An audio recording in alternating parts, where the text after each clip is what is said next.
Namami Dhanvantaraye Nama. Hello guys, everyone welcomes you.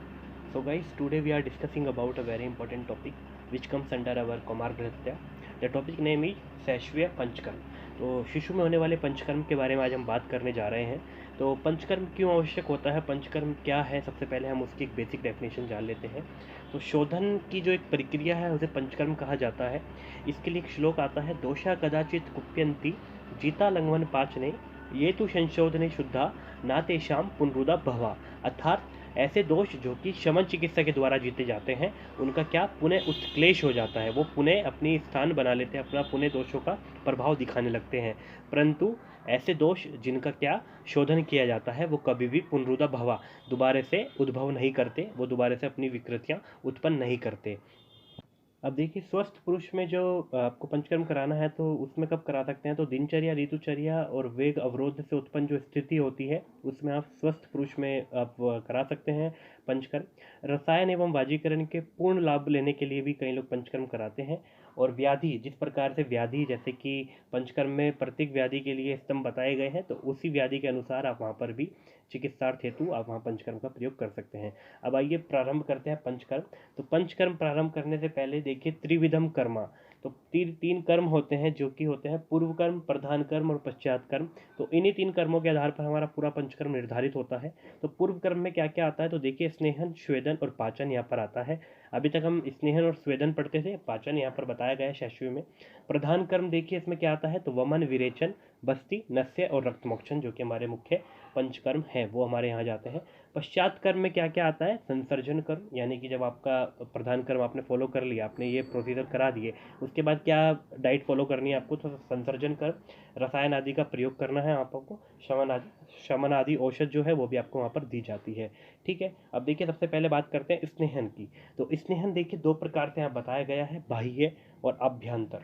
तो बाह्य स्नेहन जो होता है उसमें आपके अभ्यंग, शेक, पादाभ्यंग आदि जो है वो आपके वहाँ कराए जाते हैं. किसके द्वारा, बला तेल, नारायण तेल, महानारायण तेल और महामाश तेल के द्वारा आप वहाँ पर क्या करा सकते हैं, बाह्य स्नेहन करा सकते हैं. आभ्यंतर स्नेहन जो कराया जाता है तो वहाँ पर अच्छ पेय बोला जाता है, अच्छ स्नेहपान कराया जाता है. तो अच्छ स्नेहपान बच्चों में संभव नहीं होता, तो वहाँ पर बोला जाता है कि स्नेह परिविचारणाओं का ध्यान आपको रखना है. स्नेह परिविचारणा के आधार पर आपको वहाँ कराना है. तो घृत से बना जो मांसरस है आप वहाँ बच्चे को दे सकते हैं. स्नेह भर्जित पेय आप वहाँ करा सकते हैं और पंच प्राश्रित पेय आप वहाँ पर उसको पीने हेतु दे सकते हैं. तो ये सब चीज़ें जो हैं आपको यहाँ पर फॉलो करानी है अभ्यंतर में.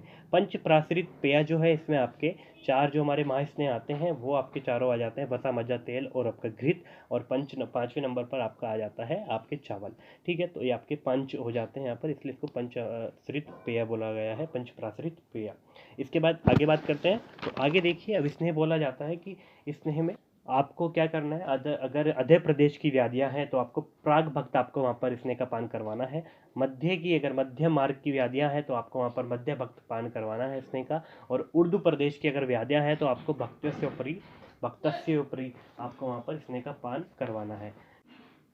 अब बात करते हैं स्वेदन की. तो देखिए, कुमुद कमल के पत्र से, मतलब आपको जो कुमुद है, कमल है, उनके पत्र से और गीले हुए वस्त्र से, जिसमें वस्त्र में थोड़ी नमी हो, उस वस्त्र से उस बच्चे की आंखें ढक देनी है.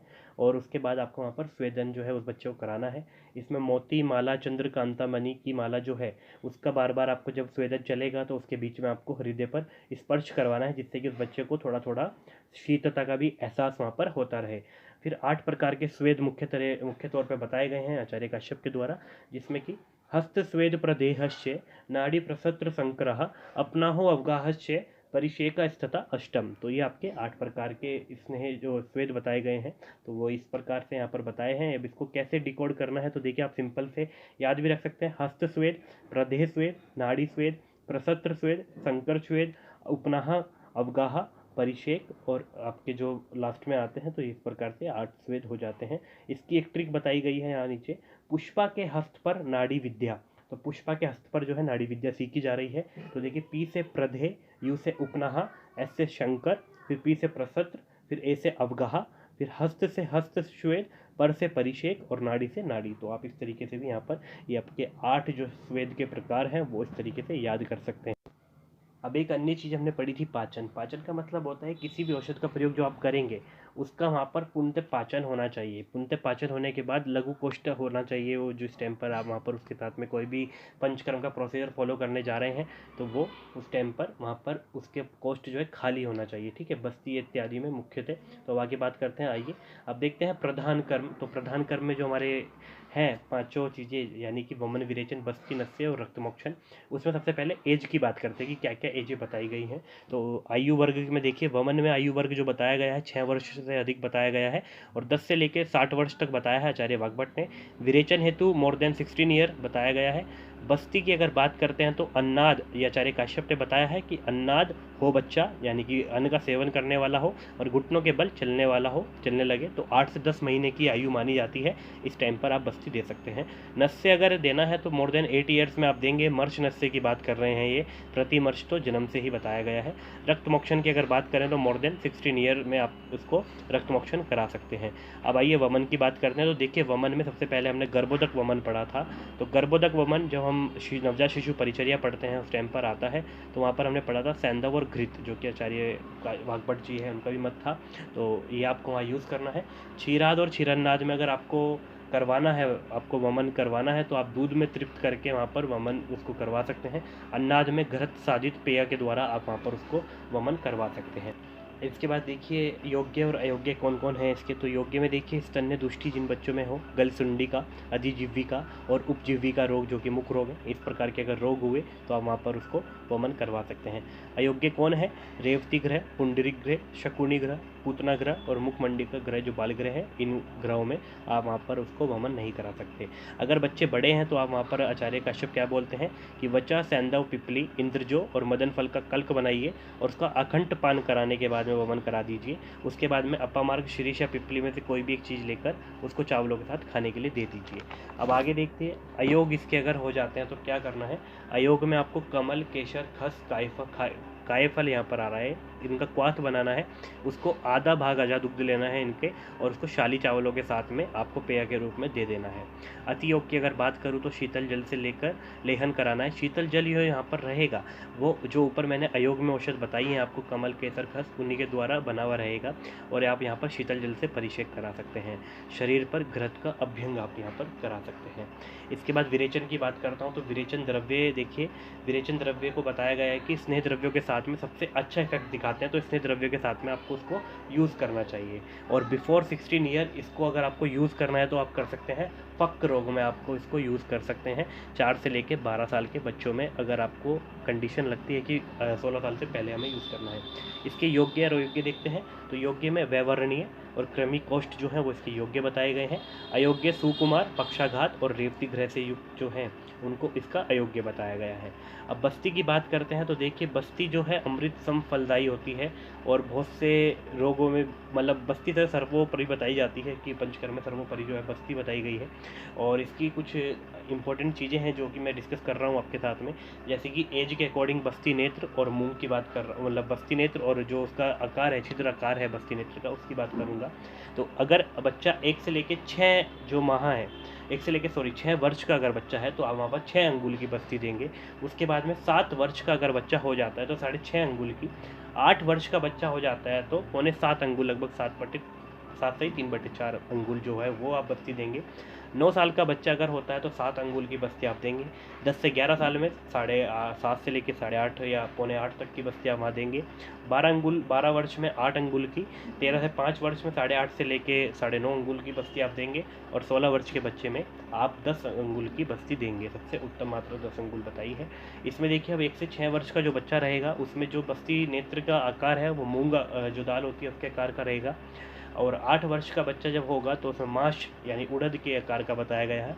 और 16 वर्ष में शुष्क कलाई यानी मटर जो होता है, सूखा मटर जो होता है, उसके आकार की आपकी वहाँ बस्ती नेत्र की जो आकृति है वो इस समान होगी। छिद्र इतना होगा आपका। आइए अब बात करते हैं एज के अकॉर्डिंग क्या क्या मात्रा है निरू मात्रा और अनुवासन बस्ती की। तो देखिए अगर 3 साल का बच्चा है तो निरू की 12 तोला मात्रा आपको देनी है। मात्रा बस्ती की 7.5 ml और अनुवासन बस्ती की 3 तोला मात्रा आपको देनी है। 4 वर्ष का बच्चा है तो निरू की 16 तोला मात्रा आपको देनी है। मात्रा बस्ती की जो आपको देनी है 10 ml देनी है और अनुवासन की 4 तोला। फिर 6 वर्ष का अगर बच्चा हो जाता है तो 24 तोला निरू, 20 ml मात्रा और 8 तोला अनुवासन बस्ती आपको देनी है। 12 वर्ष के बच्चे में 48 तोला आपको निरू, 40 ml मात्रा और आपको 16 तोला अनुवासन बस्ती का ध्यान रखना है।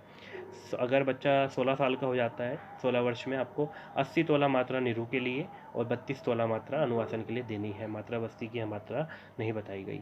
इसके बाद सिरोविरेचन यानी कि नस्य की बात करते हैं। तो नस्य में देखिए, मर्च अगर नस्य आपको देना है तो वो मैंने आपको पीछे बताया था 8 वर्ष से अधिक में देना है और 6, 8 और 10, 12 बूंद के ऊपर उसका वेग है, उत्तम मात्रा, प्रवर मात्रा और हीन मात्रा के अकॉर्डिंग दे देना है। प्रति मर्च में जन्म से देना है आपको 2 ड्रॉप दे सकते हैं।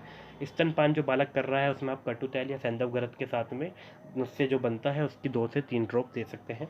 और नस्य अगर आपको देना है तो नस्य के लिए तेल को, जो हमारे 4 इसमें बताए गए हैं उसमें सबसे उत्तम तेल बताया गया है, क्योंकि जो सिरो प्रदेश होता है वहाँ कफ का स्थान बताया गया है और तेल वहाँ पर सबसे अच्छा बताया जाता है। तेल का मतलब वहाँ पर रहता है तो कफ के बढ़ने के चांसेस नहीं रहते। योग्य जो है इसके, तो देखिए दंतचाल, हनुस्तम, मन्यस्तम, शिरोग्रह, बार्धीय और सूर्यव्रत, यानी कि आपका जो माइग्रेन वाला प्रॉब्लम होता है उसमें आपका उत्तम बताया गया है नस्य। अब मर्श नस्य में कौन कौन से चीज़ें आपको यूज़ करनी है उसके बारे में देखते हैं। तो देखिए सास जी, इसमें आपकी एक ट्रिक है सास जी। तो सास जी से देखिए सौंठ, अपामार्क, सैंधव, ज्योतिषमती, इसमें से आप 2 या 4 द्रव्य या 3 द्रव्य लेकर उनको अदरक स्वरस के साथ में मिलाकर, मधु और मुनक्का के साथ मिलाकर इनका नस्य तैयार कीजिए और उसको एक पात्र में रख दीजिए और इसका आप यूज़ करते रहिए। जैसे कि मैंने बताया 8 वर्ष के बाद में 6, 8 और 10 मात्रा के रूप में आपको ड्रॉप के रूप में आपको यूज़ करना है।